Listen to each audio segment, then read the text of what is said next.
We are at the beginning of a really important week on Capitol Hill. You already know about the House Select Committee hearing tomorrow on the January 6th insurrection, but also consider this, what the Associated Press is calling a, quote, make or break week for a new infrastructure package in the Senate. The goal was to have a bill finished by today, but despite offers and counteroffers, there are now worries about a more prolonged stalemate. Not only that, there's pressure mounting on the issue of voting rights as well today without any significant progress on federal reform.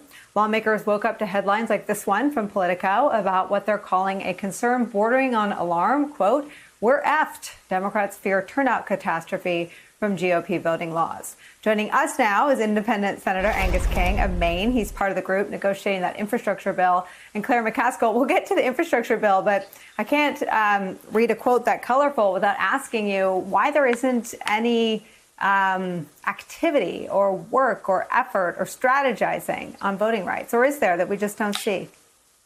Well, there is. As a matter of fact, I'm going to a meeting in about 25 minutes on that very subject and how to move forward on the voting rights question.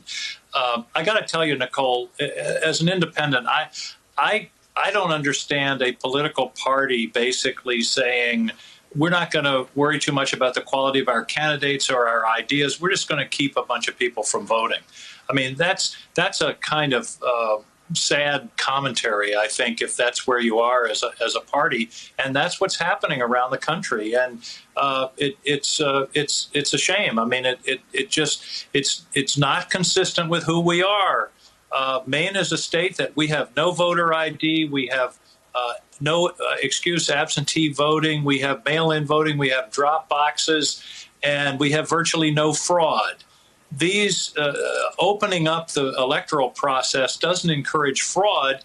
It encourages voting. And I always thought that was the idea.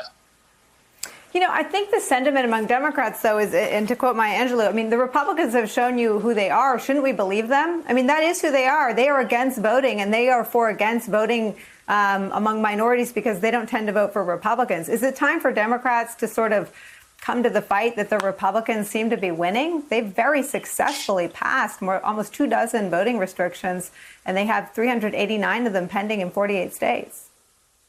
Well, I think it's time to talk about voting rights, and we had a hearing and a markup in the Rules Committee. I had quite a day with sitting right across from Ted Cruz and Mitch McConnell, and there's a lot of good elements to S1. I think some of it is probably not necessary, but we're trying to work out with Joe Manchin and others a bill that will be effective. But here's one of the problems, Nicole, I can tell you, is it's sort of like whack-a-mole. It's very hard to craft a national bill that will anticipate all the various ways that these folks in various states are coming up with to restrict voting. And a lot of it isn't really apparent. A friend of mine in Maine said, you know, this doesn't look like such a big problem.